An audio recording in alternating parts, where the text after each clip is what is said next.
Ayan guys, laban muna tayo ngayon. Wow! Ayan muna tayo. Laba-laba.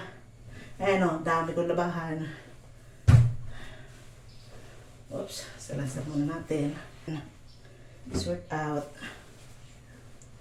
T-shirt.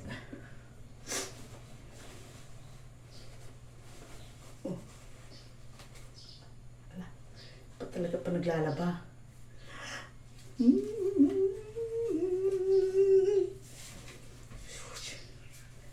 Wait lang, siyempre, honest ako eh. Balik natin to sa asawa ko. Kasi sa short niya nang galing. Baka sabihin niya, di ba? Balik natin guys. Kasi wawa naman. Baka hanapin. Guys, balik natin sa asawa ko. What? Yung pera. Nakuha natin sa short niya. Pa! May nakuha akong pera sa short mo. Oh. Ah? Oh, bakit? Kaya naman nakuha ko eh. Kaya ka pa. Salamat nga, binalik ko pa eh. Porta, pues ahí,